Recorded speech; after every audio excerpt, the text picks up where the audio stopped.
Bien amigos, esto que les voy a decir me ha pasado ya unas 2 o 3 veces, pero es algo que es lo más difícil muchas veces de encontrar, porque no nos imaginamos que esto sea.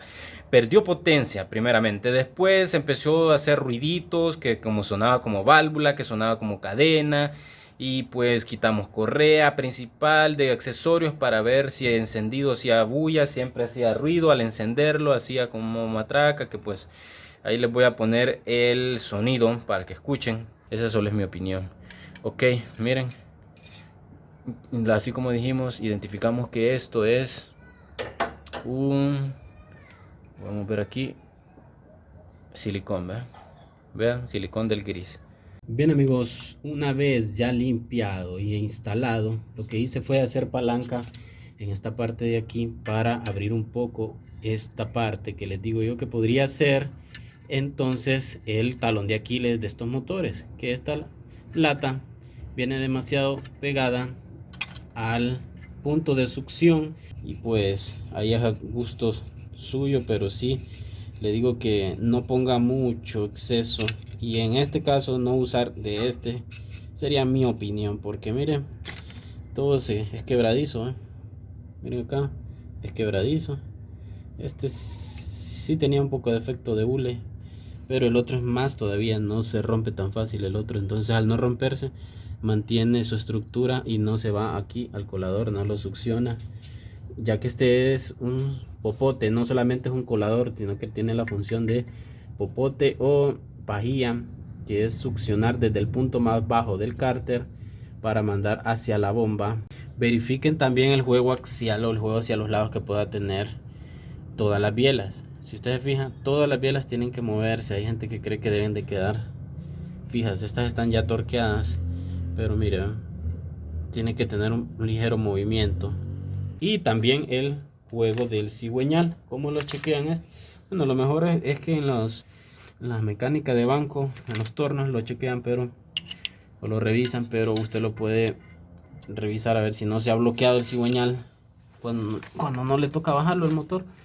Entonces, para ver si no se ha bloqueado también, no solamente es girar el motor, ¿verdad? Lo puede girar, pero también verifique el juego hacia los lados, juego lateral. Ya le voy a enseñar. Bien, entonces tomamos dos destornilladores y los colocamos en el cigüeñal, uno por un lado y el otro por el otro. Aquí ya me estorba un poco el colador, pero creo que puedo demostrarles también. Miren, entonces hacemos fuerza para allá, fuerza para acá, para allá, para acá. Escuche.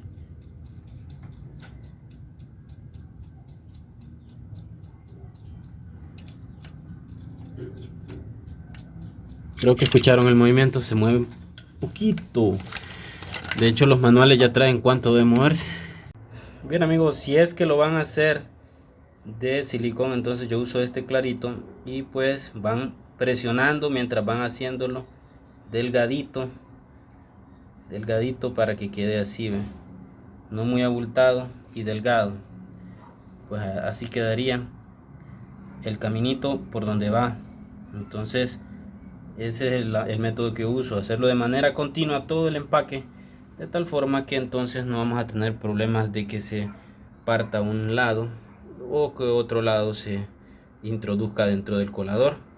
Entonces ahí les dejo la idea por si quieren hacerlo esto, pero si quieren usar mejor el empaque original con shellac, mucho mejor. Lo que les quiero decir, esperen 20 minutos a que se seque. Aquí pueden ver, es de este el que pusimos, a veces queda embarrado del otro gris.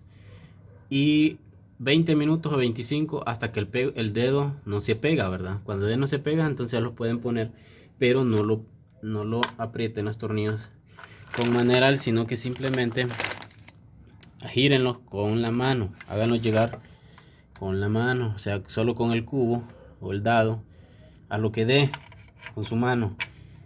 ¿Para qué? Para que lo dejen que se seque bien y pegue y no se esparza. Si ustedes lo presionan ahorita, si lo soco con el maneral, entonces van a salir por las orillas todo el silicón y se va a meter también para dentro del mismo. Obviamente este no se va a despegar tan fácil como el otro, pero aún así no es bueno que se esparza, entonces lo dejo que se seque unas cuantas horas. Yo en mi caso hasta mañana, siguiente día, vendré nuevamente a Bien amigos, ya es otro día y pues entonces lo que tenemos que hacer simplemente ahora sería socarlos, pero no vamos a usar mucha fuerza. ¿Cuánta fuerza usamos? Bien, yo lo que uso es así. No tomo el maneral de la parte más larga, sino que del mango, de aquí, de la parte, perdón, donde va más cerca, aquí, a donde va el cubo o la extensión. Y esa es la única fuerza que le pondré, girándolo así, lo que me dé la mano. No es algo exagerado ni nada, porque obviamente se va a romper entonces el empaque. Pero amigos, recuerden poner el aceite de nuevo y obviamente verificar el grado. A mí me gusta poner casi siempre el que nos dice en el mismo tapón,